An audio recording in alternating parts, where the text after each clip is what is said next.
Moral story for kids. चालाक खटमल। एक राजा के शयन कक्ष में मंदविसर्पिणी नाम की जू ने डेरा डाल रखा था। रात को जब राजा सोने जाता तो वह चुपके से बाहर निकलती और राजा का खून चूसकर फिर अपने स्थान। संयोग से एक दिन अग्निमुख नाम का एक खटमल भी राजा के शयन कक्ष में आ पहुंचा। जू ने जब उसे देखा तो वहां से चले जाने को कहा। उसे अपने अधिकार क्षेत्र में किसी अन्य का दखल सहन नहीं था, लेकिन खटमल भी कम चतुर नहीं था।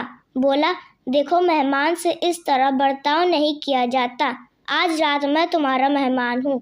जू अंततः खटमल की चिकनी चुपड़ी बातों में आ गई और उसे सड़क देते हुए बोली, ठीक है, तुम यहाँ रात भर रुक सकते हो, लेकिन राजा को काटोगे तो नहीं, उसका खून चूसने के लिए। खटमल बोला, लेकिन मैं तुम्हारा मेहमान हूँ, मुझे कुछ तो दोगी खाने लिए। और राजा के खून से बढ़िया भोजन और क्या हो सकता है। ठीक है, जू बोली, तुम चुपचाप राज्य का खून चूस लेना। उसे पीड़ा का एहसास नहीं होना चाहिए। जैसे तुम कहोगी बिल्कुल वैसा ही होगा।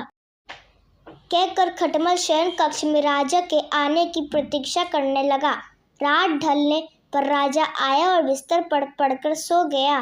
खटमल सब कुछ भूलकर राजा को काटने दौड़ा और खून चूसने लगा। ऐसी स्वादिष्ट खून उसने पहली बार चखा था, इसलिए वह जोर जोर से काटकर खून चूसने लगा।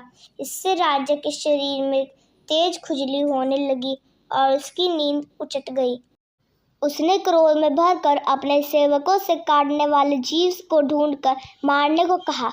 यह सुनकर चतुर खटमल तो पलंग के पाए के नीचे छिप गया, लेकिन चादर के कोने पर बैठी जू राजा के सेवकों की नजर में आ गई। उन्होंने उसे पकड़ा और मार डाला। कहानी का सार, जांच परख के बाद ही अनजानों पर भरोसा करें। कहानी अच्छी लगी तो प्लीज़ मेरे चैनल को सब्सक्राइब करिए।